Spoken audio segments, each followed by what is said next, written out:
its staff, management, or sponsors.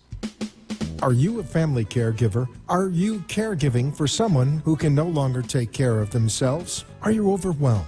This is Caregiver Solutions Info with Marcia Teele. Marcia will be hosting an hour of true stories and information, tips and updates of the latest research and necessary information in the caregiving field, focusing on you, the family caregiver. An Alzheimer's disease and dementia care expert, Marcia has 15 years of hands-on experience at Arden Courts, a leader in assisted living dementia communities here in the U.S. Marcia covers everything you need to know as a family caregiver, especially if you care for a loved one with Alzheimer's disease or other related dementia or chronic illness. If you have a friend or relative that is also a family caregiver, call them now. They won't want to miss a minute. And let them know they can watch on caregiversolutions.info.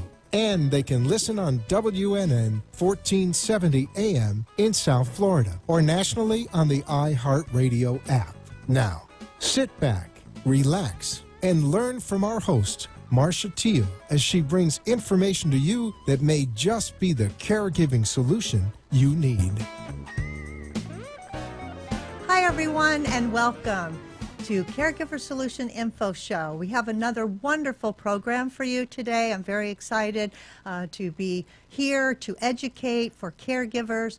This program is in its 7th year, and this program, Caregiver Solutions Info, is exactly what it says. It's for caregivers, family caregivers, and we give lots of information to help you have solutions to your caregiving problems.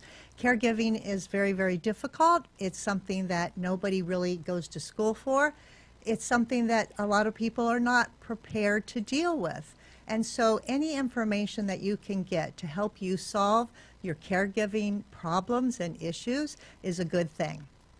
So today I have some experts in the field, and they're going to be talking to us today about how to recognize signs and symptoms in people that probably have dementia, maybe early on, some like telltale signs that you might be looking at if you have some suspicions that your loved one is suffering from memory loss. And then they're going to also be telling us today how to care for that person, how to communicate with them, the do's and the don'ts. So it's very exciting. But first I want to go through a couple facts about dementia. Now, there's a caregiver born every day, right? And you don't know what you don't know.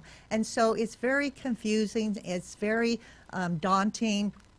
How do I know? What do I do? I'm not sure. But there are some facts, and that's why we do this show, because there's so many people out there that are suffering with dementia, some diagnosed and some not diagnosed yet.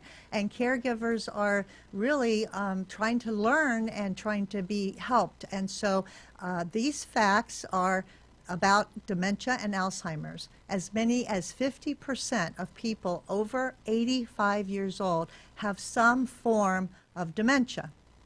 Now, of course, when I say dementia, dementia is an umbrella term that can cover a lot of different things. It can cover Alzheimer's disease. It can cover vascular dementia. It can cover dementia from Parkinson's disease. There's so many different types of dementia. So when we talk about dementia, that's the overall term in general. And then you have your specific types that the doctor would actually diagnose somebody with a specific form of dementia.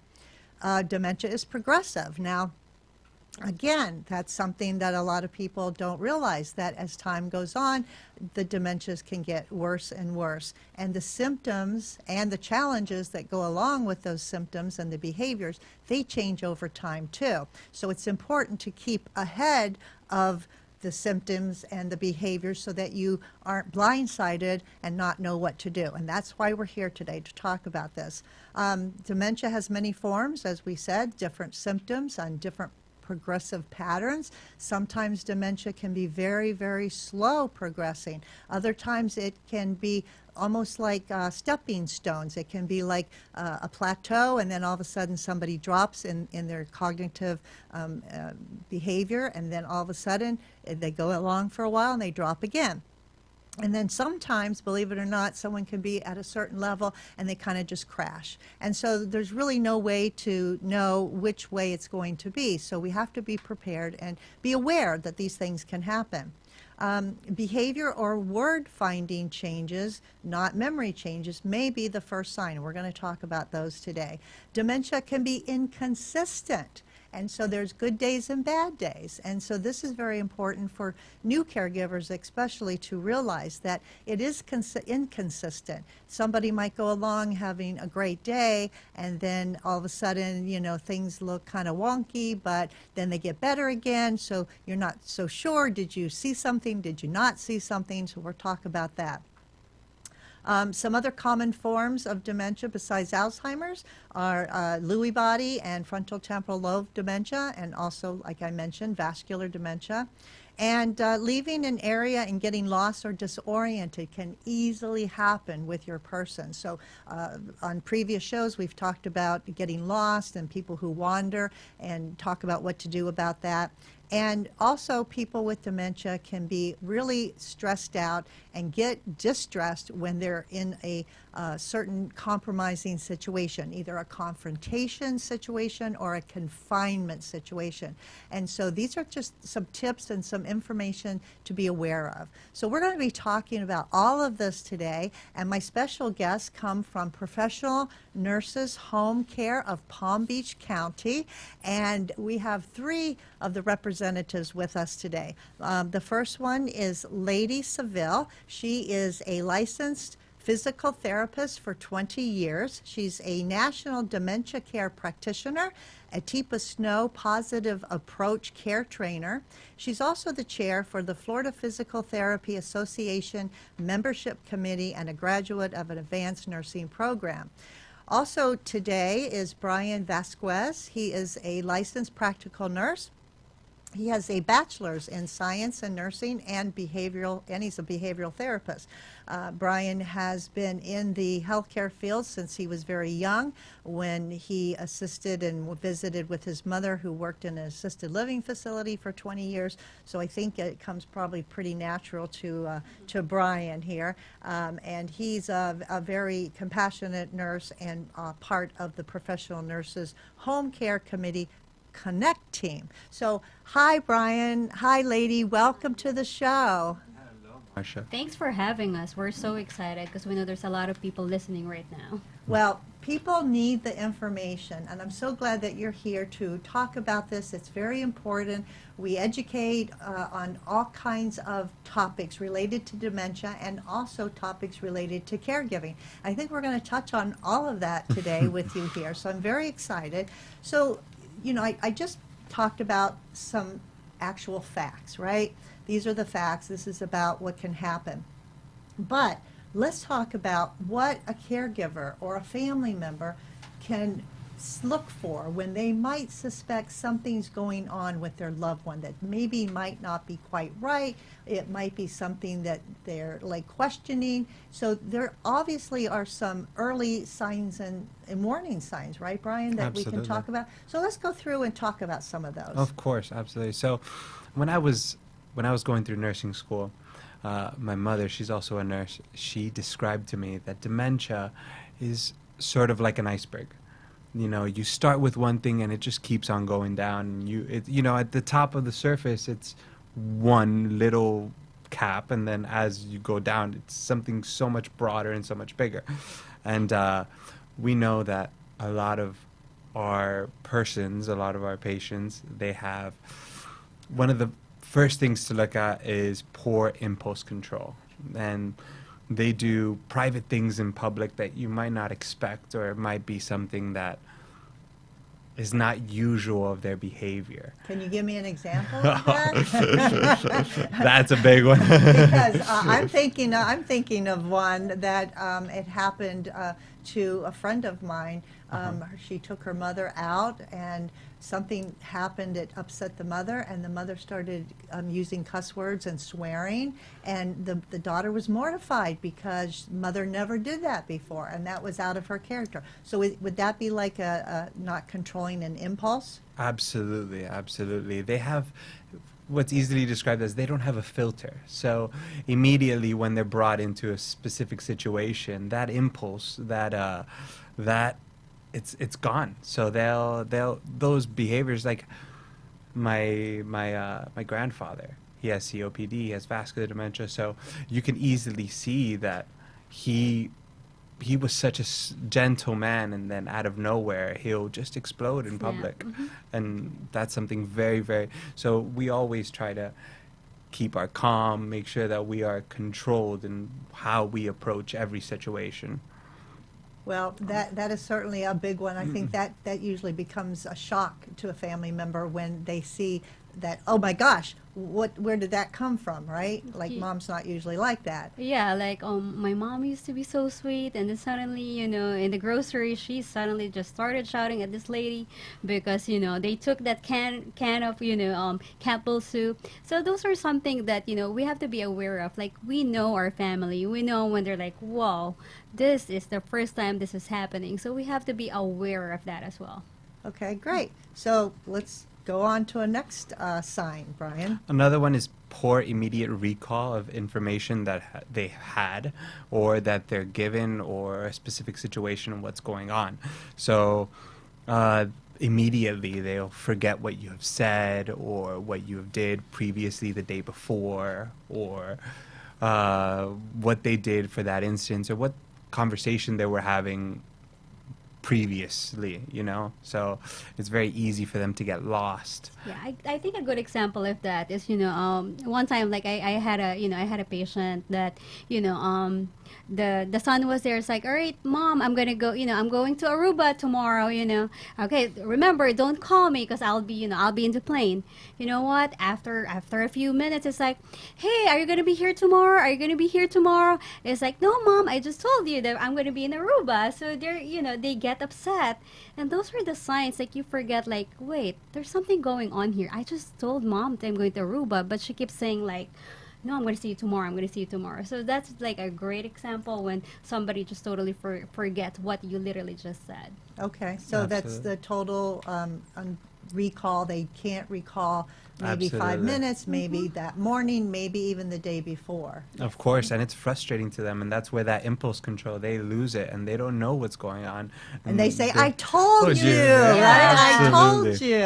Okay, so Absolutely. that's a good one. What's another one, Brian? Word finding problems. So somebody that that was so eloquent in the way that they speak, out of nowhere, they are at a loss of words, and you're talking to them and they can't find what they were going to say. Like, for that instance, like I forgot. They get trapped, and they keep on looking for it, and that's why it's so important as caregivers to be anticipative and understand what they're trying to say. Okay, but that happens to me all the time. Yeah, exactly. and I'm thinking, what did I want to say? And sometimes it's on the tip of my tongue. So that doesn't mean that I have dementia necessarily, right? Absolutely. So, No. so you want to explain a little bit about that, I think lady? what word finding problems is, like, you see mom, like, eating, and then suddenly just like, oh, I love combing my hair.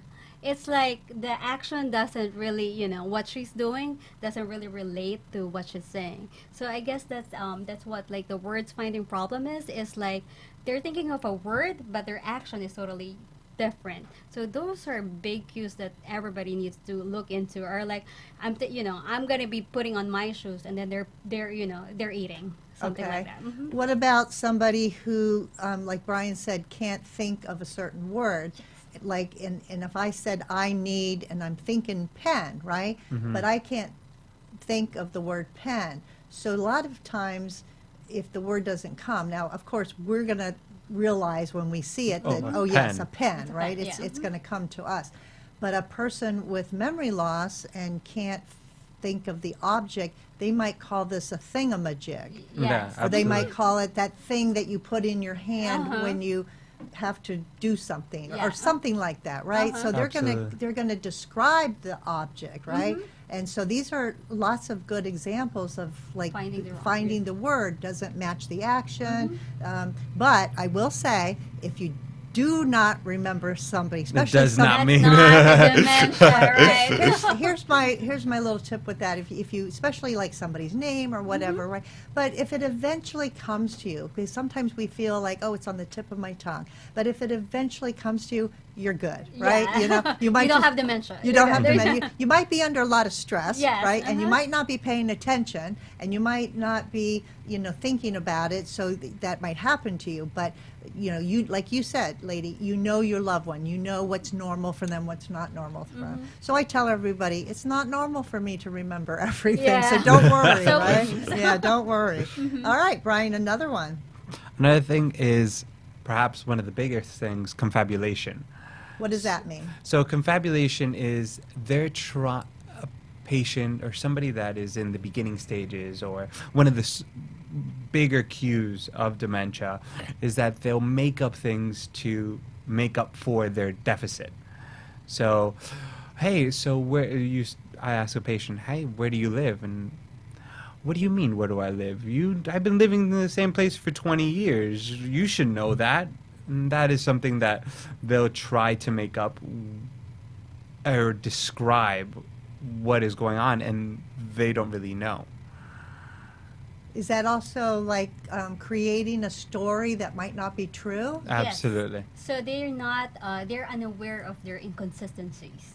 So, again, mom, and then suddenly she's talking about she has 5 kids, and then suddenly she has 3 kids. So again, the confabulation, or really like being more confused, consistently being confused within that story. Okay, good. Yeah, I had a resident one time that he was so convincing with his confabulation because he was trying to tell everybody he had gone out to lunch with his son, right? But he said, oh yeah, I went there and we had this to eat, and he was making this whole big story up. And in reality, it never happened. Yeah. And he had lunch right there at the assisted living, but he was making up a story. And Absolutely. he, just went on. And if you didn't know better, you would believe him. Yeah. Yeah. So you have to be aware of those types of things. Of course. All right. You got another one, Brian. Another thing, poor judgment. So Ooh, that's a good Yeah, one. good one. All right. So talk about poor so judgment. poor judgment, the choices that they don't make sense, or they're inconsistent with what they would usually do. So a good example would be a lawyer or somebody that is very, very strategic in the way they do things, and they're completely lost of what they're going to do, or they're doing something that is completely irrelevant to the situation. Well, actually, it reminded me of one of my clients before, So I was doing an assessment, and somebody, was like, I don't know what's wrong. I couldn't find my keys. And then, well, lo and behold, the key was actually inside the fridge.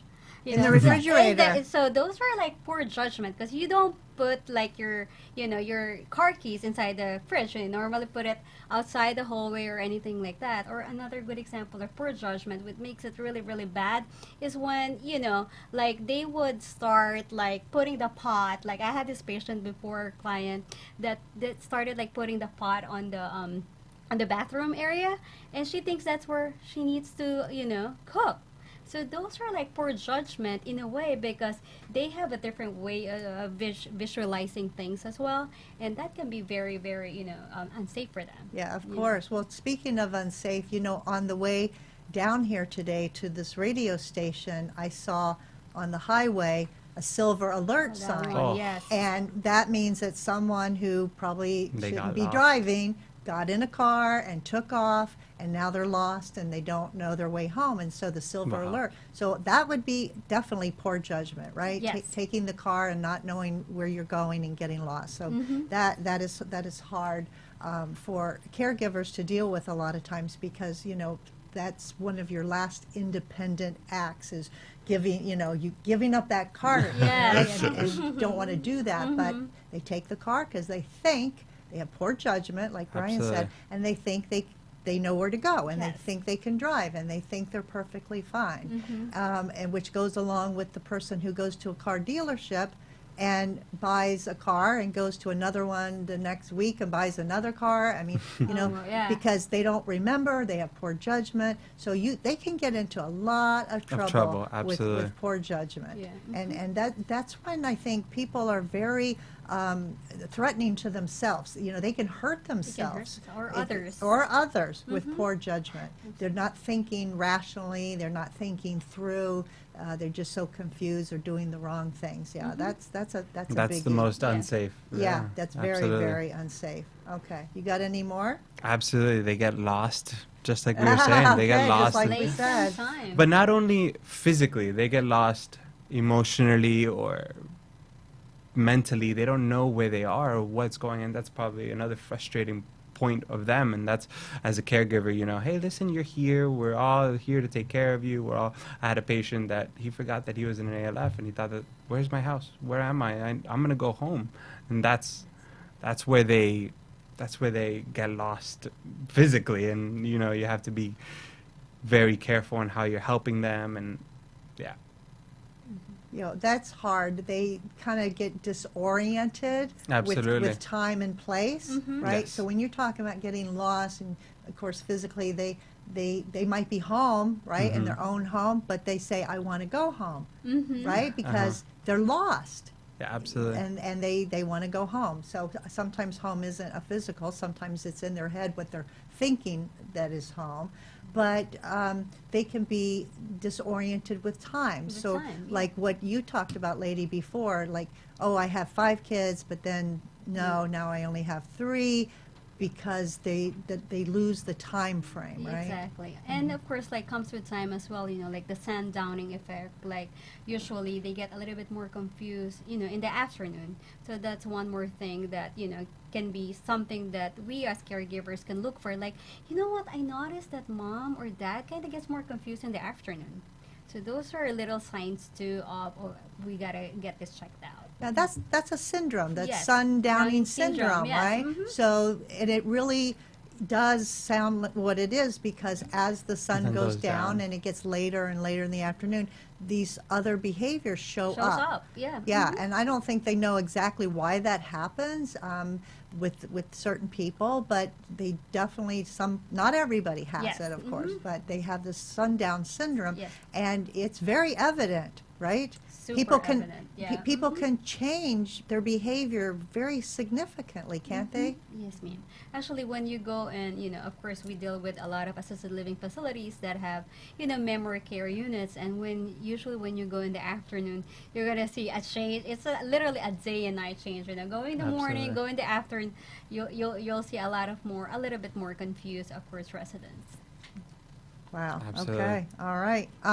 Any more? Emotional distress. They're fearful, angry, or happy, and sometimes it's inconsistent with what's going on around them.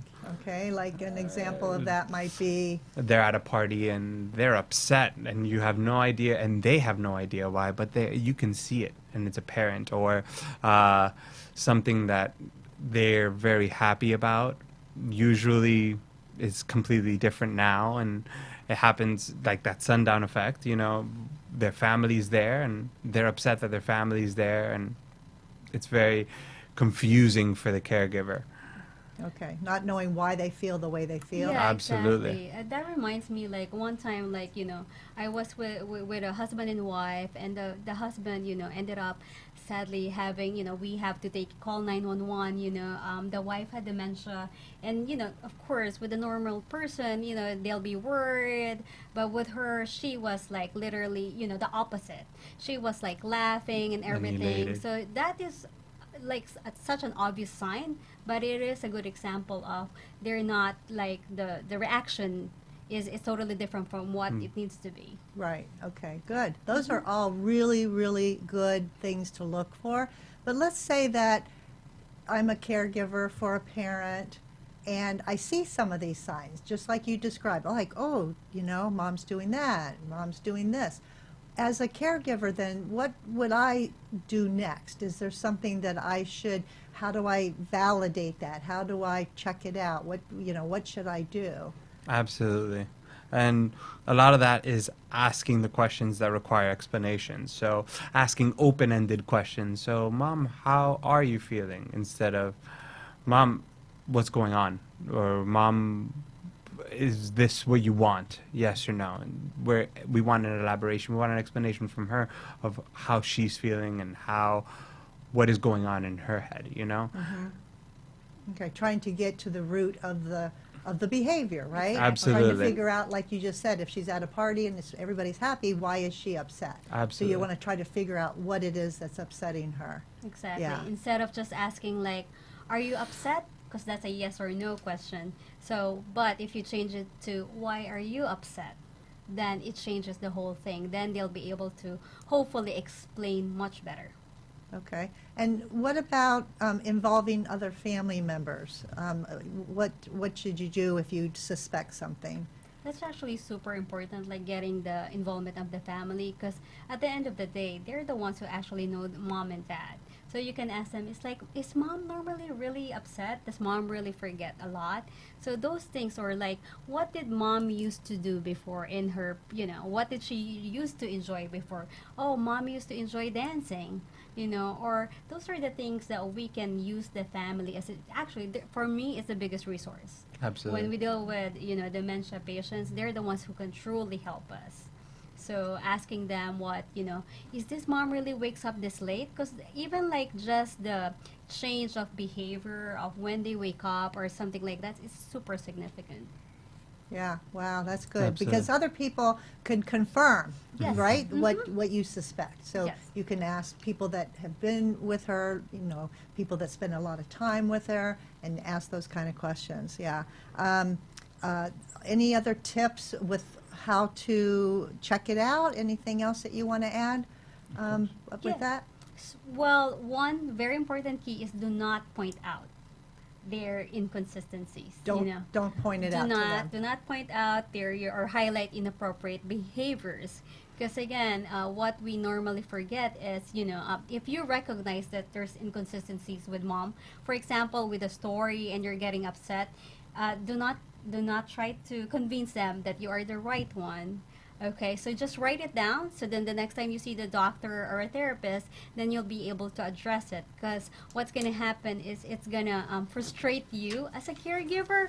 Like, how come she never gets it? I keep telling her I'm leaving tomorrow. So that's one thing we need to remember, yes. Awesome. Well, those are really, really good tips. I'm so glad that you're here today to share that with us.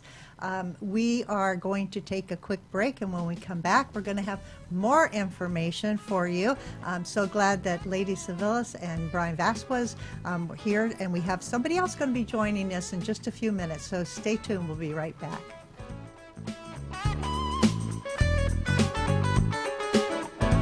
Arden Courts is not just a place to live, it's a place to call home.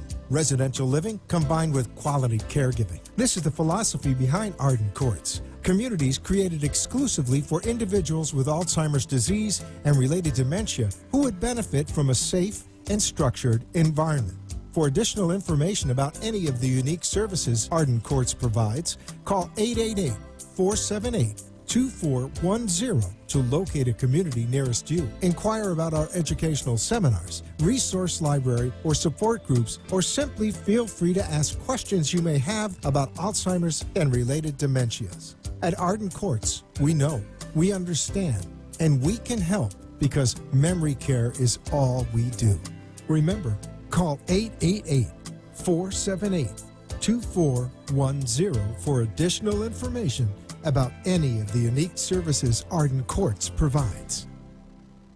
You are listening to your host, Marcia Teele, an Alzheimer's disease and dementia care expert on caregiversolutions.info. If you have a question or wish to share a story, call into the show at 888-565-1470 and talk with Marcia. Now, back to Caregiver Solutions.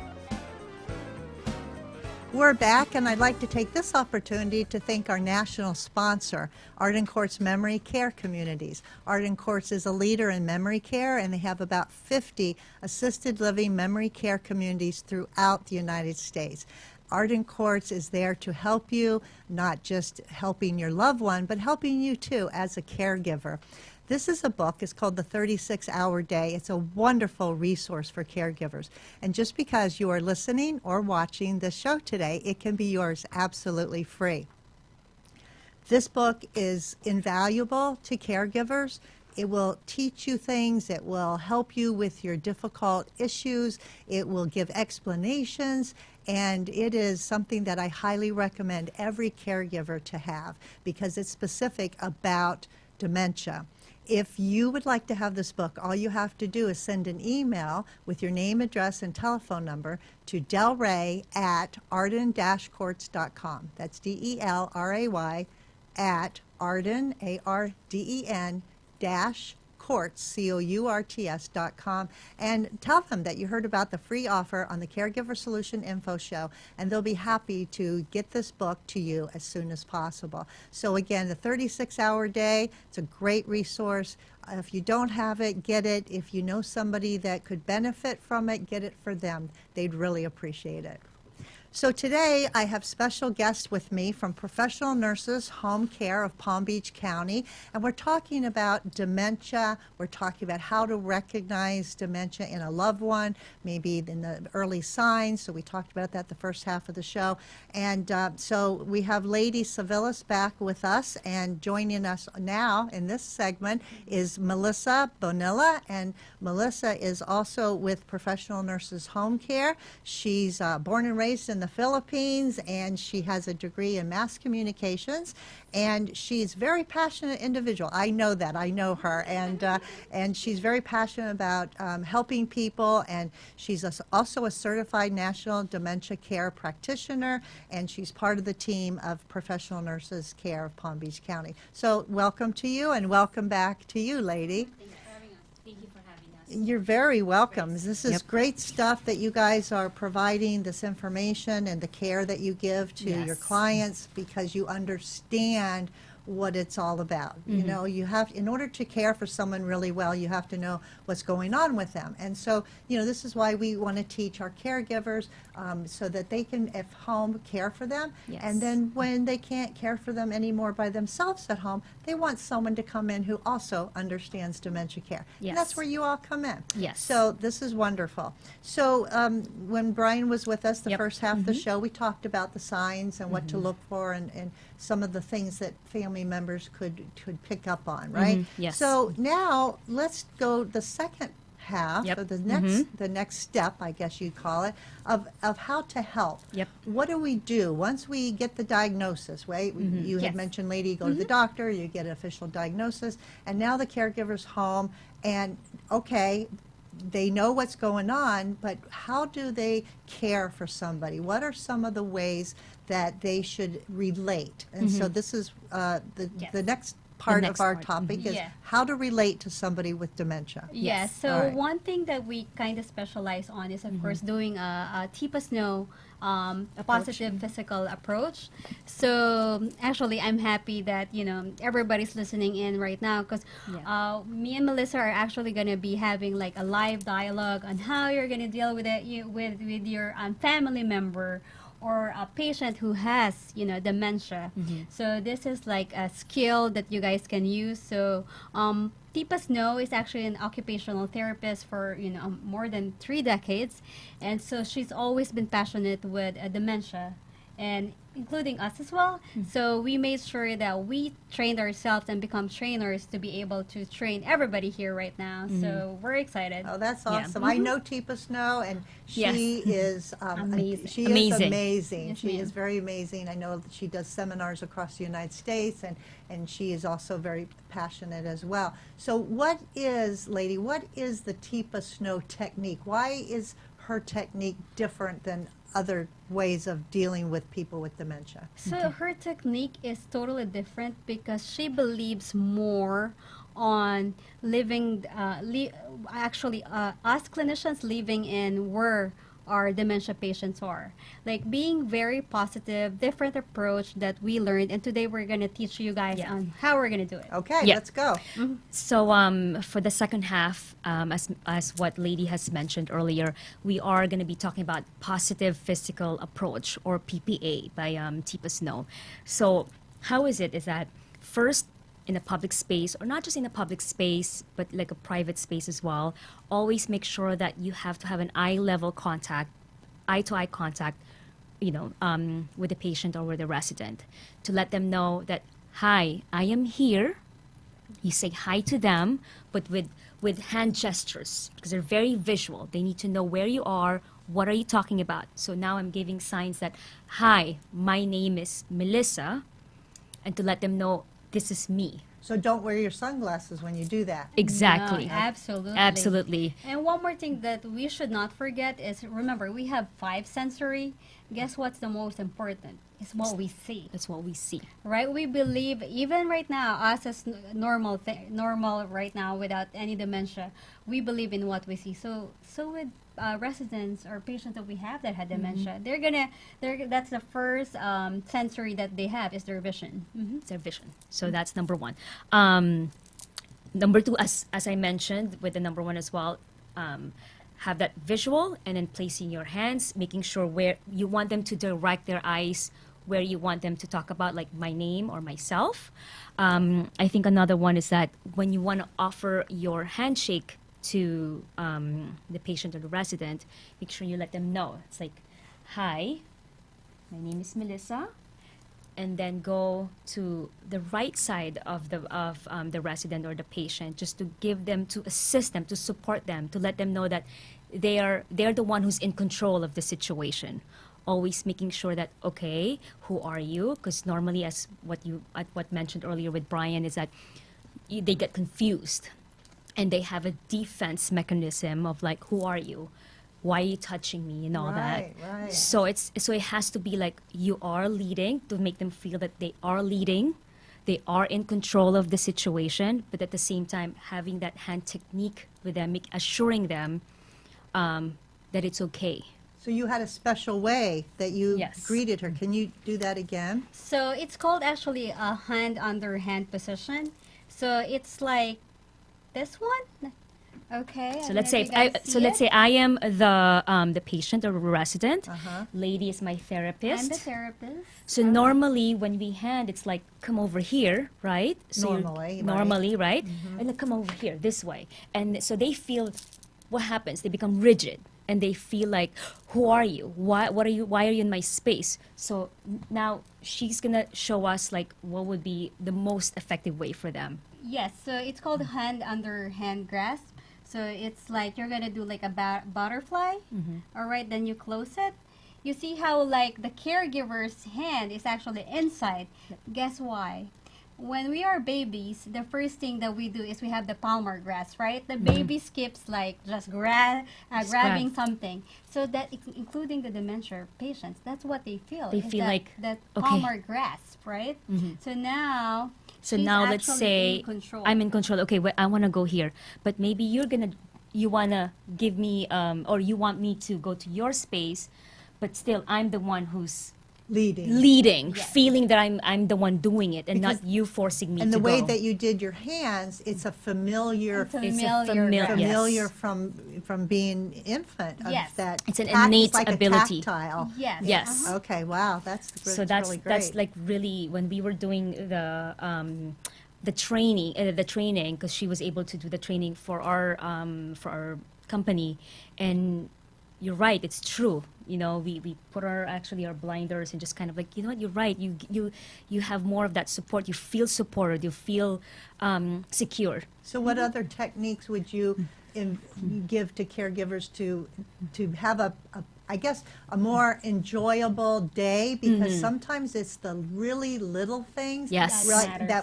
that matters, but it's also sometimes the real little things that'll set somebody off. Right? Exactly. Absolutely. So caregivers need these tips Yes. so that they know how to either handle a situation or diffuse a situation. And that's where we want to go. And the next one would be making sure that they see you, their peripheral vision is that they see you. So talking to them in front of their faces, not behind or coming behind them. Okay. So because of course when you feel like they're coming behind, like if I'm the patient or the resident and I feel like, okay, who's behind me?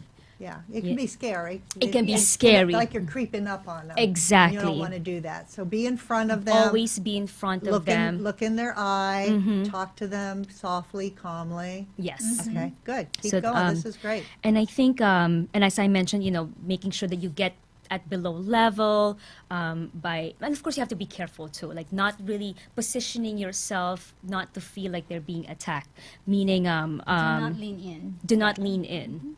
It's like if somebody's leaning in and you'd feel like They're coming after you. okay, Yeah. what's going on right now? Uh-huh. I feel like you're over me or on top of me, and that's Right. pretty overwhelming. Yes. Yeah, Yeah. actually, what we wanted to do is we want all the viewers or all the listeners try to close your eyes. Actually, close I your think that's eyes and it. actually feel like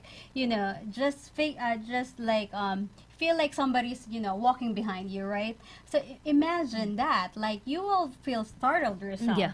That's how they feel exactly. More so that they're very sensitive. If us that we know what's going on in our area or in our intimate space, Right. what more for somebody that is already experiencing these signs, and it's a hypersensitivity. Hypersensitivity. I Right. think that's kind of like Yeah, because we Yeah.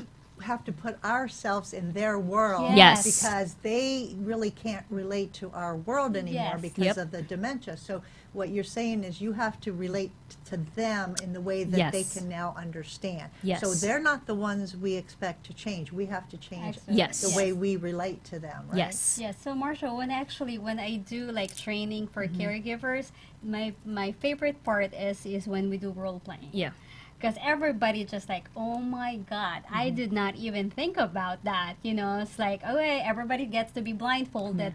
Guess what? This is how our dementia residents feel. They feel blindfolded, and see how you feel like when somebody just keeps touching you. Yeah. Right? You Like- feel like your Like touching you, like here. privacy. It's like, oh, there's like spiders. You feel like, wait, hold on a second. That's your intimate space. So we have to be aware of these types of Absolutely. things. Mhm. What else tips do you have, Melissa, that would be good for caregivers to know? So now we would like to go to use a positive personal connection, or PPC, and wait for their response. So now we're talking about verbal cues, because now we talked about physical touch, and now it's more of the verbal cues in that conversational. So We're gonna do a role play Like a now. role play, You guys right? ready? Yeah, All right, this let's will do be this. great. Go All for So it. number one is to greet. So basically, introduce yourself and use their preferred name. Okay. Yes. All right. So I'm the therapist, and Melissa is the resident with dementia. So the best way to do is hi, my name is Lady. Remember, you gotta pause. Okay. Yep. And remember that you don't talk have to slow. talk so loud. You don't. What happens is a lot of us think that, elderly patients or residents, I have hard of hearing. Not everybody does, okay? So you have to talk slow, introduce yourself, and put your hand in your face so they know where to cue on. Yep. See? Hi, my name is Lady. So you put that, and then that's where you're going to give your hand. Okay? And then she will mention to me, hi, if my choice of name is Melissa, then she will call me, hi, Melissa. If my choice of name is hi, Mel, or if I want to be called darling, love, she would know pretty much, yeah. Next, compliment. Indicate something about them of value. Use possibly sharing in the dislike of the item or task. What does that mean? So basically, like for now, Like, for example, for her, I see that she's wearing, some beads here. It's like, Melissa, I love your beads. thank you. What you're trying to do at this Yeah. point is you're trying to connect to Connect them. with them. Okay, that's why it's called positive personal connection. It's about them. Okay, All good. right. That was Yep. good. And that's easy to do. You can compliment anything. Anything. As Their long as hair. you're sincere, right? Yes. Exactly. I absolutely, think yeah. that's good too. It's just making sure that you are sincere with your words and your actions Good. towards Okay. the family. Share first about you, then leave a blank, meaning for me to respond to her. So it can be me saying, I'm from the Philippines. And you? From New York. So it's always like you to initiate or her to initiate the conversation. And then you get to know a little bit more about the person that's Exactly. approaching you and talking to you. And Okay. remember, you have to have like some few seconds delay because they are processing. Trying to I process see. it. I noticed that you're very slow and succinct with your words and the rhythm that Yes. you're doing, and that's on purpose. That's on purpose. To give them time to process all these words. Because if you talk too fast, right, Yes. Mhm. or if you say something, ramble on and go on Yes. and on and on and make it too long, they probably confuses will them. lose you and be confused. And be Yes. confused. Yes. So the key is short words. It has to be rhythmic. yeah. Okay. Okay. And again, notice, which is point out something in the environment. So I think you've mentioned as well, compliment and notice. So that could be a compliment and noticing what they have on, Sure. or if they are in their apartment. Oh, I see your grandchildren, or I see that you love tennis. Then it just again, And it helps promote a conversation. Yes. yes, Okay. yes, That's good because, that connection is going to help them to trust you, right? Yes. Okay. Then next would be seeking or asking questions of something that there will be times that they are, I would say, frustrated or annoyed. They would show that it could be something that was given to them, or they're having coffee, but maybe they want tea. So it's asking questions that it's a little hot. You like your coffee, or do you like your tea, or do you like tea? And then again, just making sure that you are there to know, okay, I think this patient or this resident is not liking coffee. Maybe she's not drinking that because she really likes tea. Okay. And So, you're yeah. giving them a choice. A choice. Absolutely. Okay. So coming in there for example, as a therapist, you already know that my goal here today is to make sure that, Melissa gets to eat. So I'm going to cue on, hey, or at least get to drink, right? Hey, don't you think it's a little chilly? And then you will wait for a sec. Yeah, it's a little. How about some Yes. coffee or tea?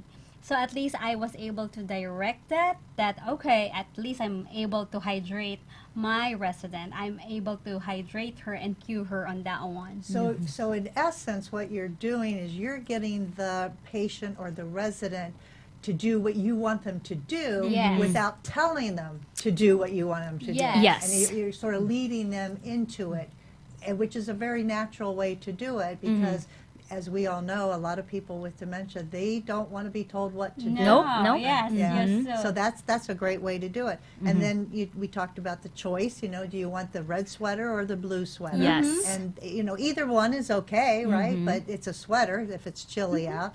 And then what comes after that, Melissa? So now that we have connected again with the positive physical approach, then we did the positive personal connection, having that conversation. Now we want to do positive action starter. So what it is that we also don't want, as a caregiver, therapist, or clinician, we also don't want to just keep doing it for them. Now they need to be involved, or they need to feel like I am involved in the process. For example, helping them, or have them help you as well.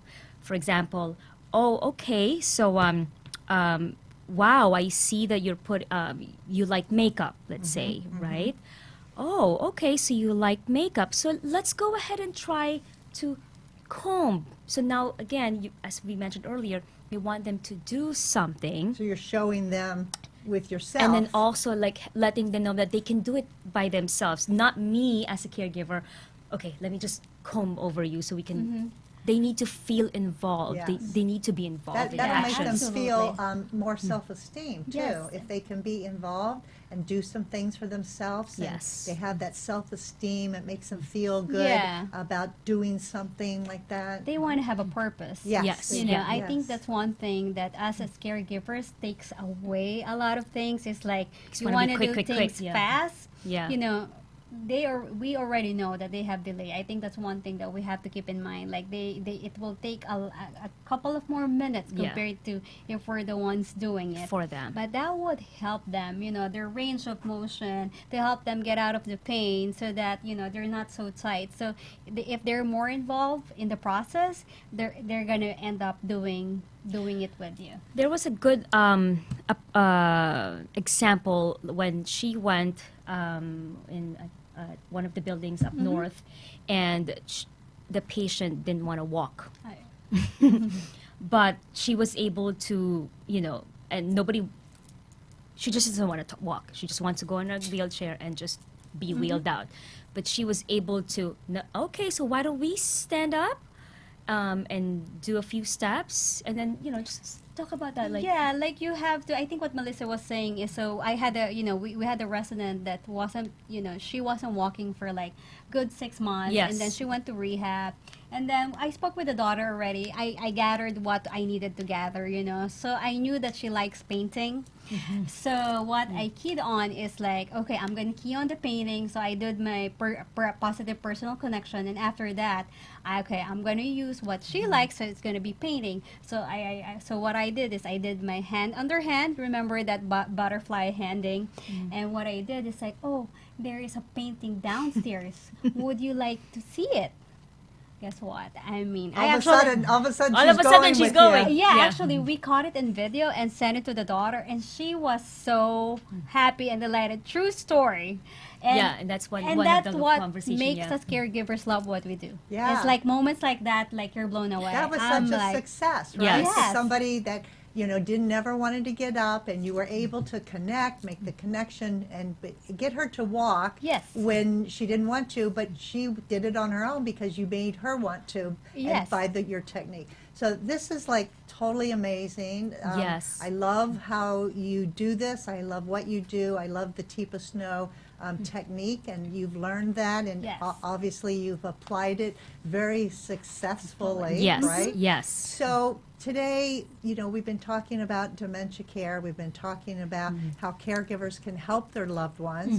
And so if someone is listening today or Yes. watching the program and they'd like more information, or maybe they'd like to connect with you, how can they do that? Yeah.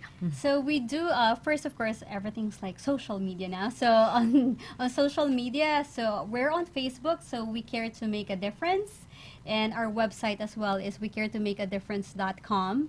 And if you want to give us a call, it's 561-362-6620. Again, that's 561-362-6620.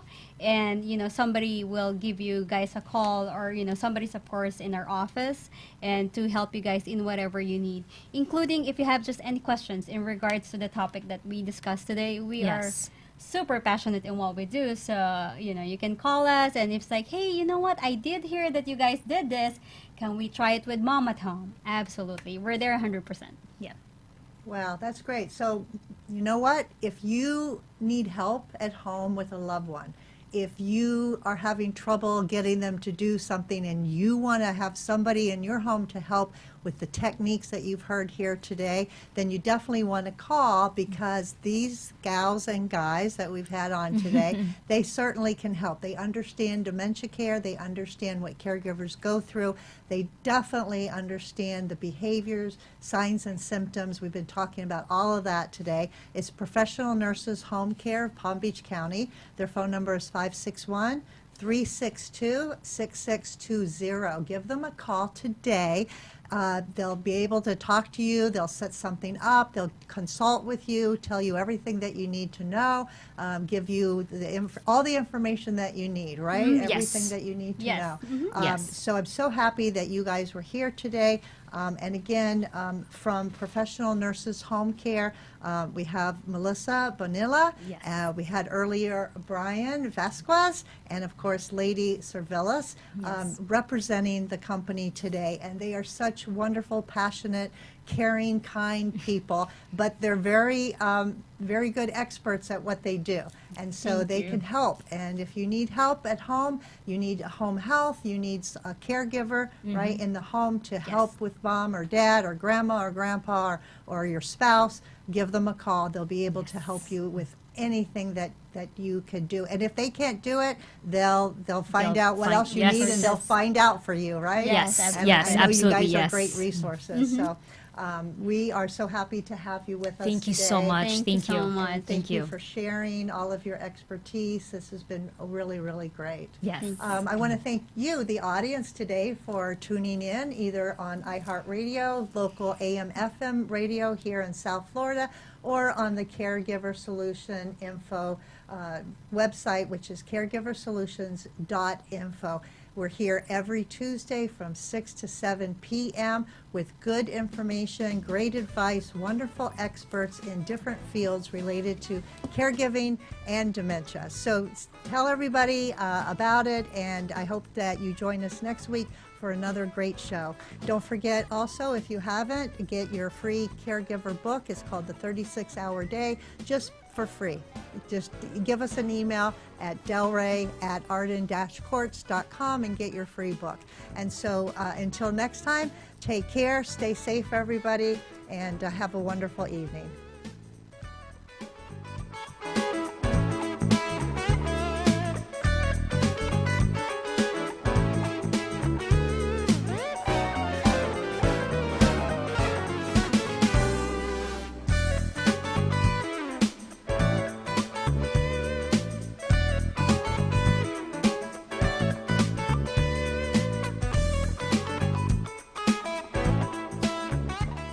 Thanks for joining us for this week's Caregiver Solutions with Marcia Teele. Join us next week as Marcia, who has 15 years of Alzheimer's disease and dementia care experience, brings you more needed information to help with the care of your loved one. This show can be seen again on caregiversolutions.info, and questions can be left on the site, which may be used on the program to help others. See you next week.